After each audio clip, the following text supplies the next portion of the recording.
आज आपण बनवणार आहोत एकदम खास घरगुती समोसे, म्हणजे अगदी बाहेर मिळतात तसेच कुरकुरीत आणि चविष्ट. चला तर मग बघूया हे कसे बनवायचे. असं होतं ना की आपल्याला घरी अगदी बाहेर हॉटेलसारखे कुरकुरीत समोसे बनवायचे असतात, पण कितीही प्रयत्न केले तरी ते जमत नाहीत. कधी आवरण मऊ पडतं तर कधी चव चुकते. पण आता काळजी करू नका. आज आपण प्रत्येक गोष्ट इतक्या बारकाईने शिकणार आहोत की तुमचे समोसे एकदम परफेक्टच बनतील. समोश्याची खरी गंमत ती त्याच्या आवरणातच असते, नाही का?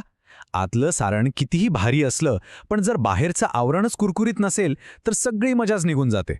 त्यामुळे या परफेक्ट कुरकुरीतपणाची सुरुवात आपण आवरणापासूनच करणार आहोत. तर मग आवरणासाठी काय काय लागतं ते बघूया. आपल्याला लागेल 2 कप मैदा, 1 चमचा ओवा. ओव्यामुळे चव खूप छान येते. मग चवीपुरतं मीठ आणि सगळ्यात महत्त्वाचं म्हणजे 4 मोठे चमचे तेल. हे तेल आपण मोहन म्हणून वापरणार आहोत आणि याचमुळे आपलं आवरण खुसखुशीत होणार आहे.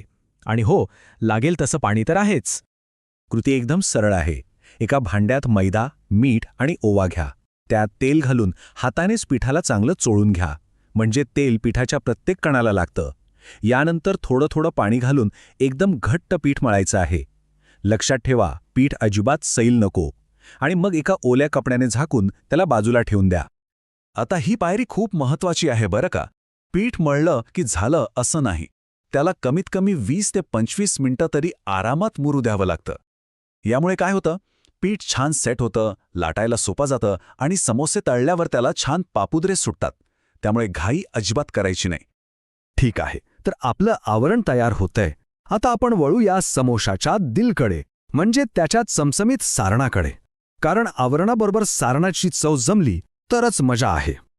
सारणासाठी बघा, मुख्य म्हणजे आपल्याला लागतील उकडलेले बटाटे आणि ताजे हिरवे वाटाणे.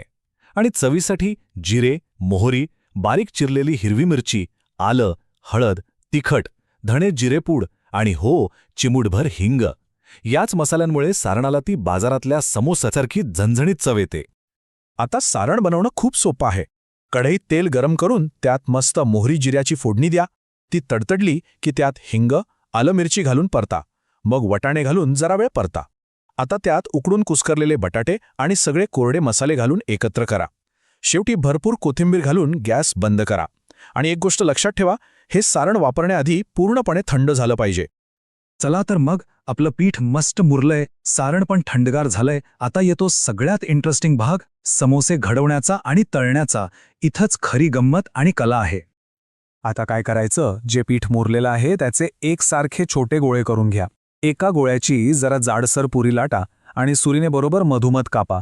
आता एका अर्ध्या भागाचा शंकू म्हणजे कोन तयार करा. त्याची कड पाण्याचं बोट लावून घट्ट चिकटवा. मग त्यात सारण भरा आणि वरची बाजूही व्यवस्थित दाबून बंद करा. सारण बाहेर येता कामा नये. आणि ही आहे सगळ्यात महत्त्वाची टिप. अक्षरशः लिहून ठेवा. समोसे तळताना तेल अजिबात कडकडीत गरम नको. जर तेल जास्त गरम असेल तर समोसे वरून पटकन काळे पडतात आणि आतून कच्चे राहतात. कुरकुरीत तर ते अजिबात होत नाहीत. त्यामुळे तेल नेहमी मध्यम गरम हवं. ठीक आहे, मग तळायचं कसं? कढई घ्यायची, तेल मध्यम आचेवर गरम करायचं आणि मग घडवलेले समोसे अगदी हळुवारपणे तेलात सोडायचे. त्यांना मंद ते मध्यम आचेवरच सावकाश तळू द्यायचं. अधूनमधून फक्त त्यांना पलटा. छान सोनेरी रंग आला आणि ते कुरकुरीत झाले की समजा आपलं काम झालं. वाह, हे बघा, तयार आहेत आपले गरमागरम खुसखुशीत समोसे. काय मस्त दिसतायत नाही का? आपल्या मेहनतीचं फळ एकदम समोर आहे. बघूनच तोंडाला पाणी सुटले.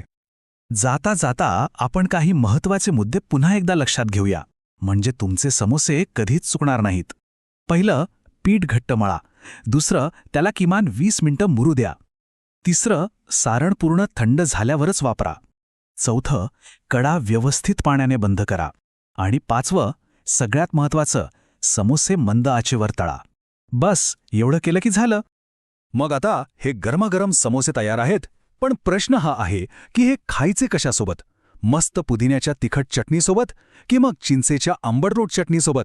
का मग कशाचीच गरज नाही, फक्त वाफाळलेल्या चहासोबत? तुम्ही ही कृती नक्की करून बघा आणि घरच्या घरी बनवलेल्या या अप्रतिम समोशांचा आनंद घ्या.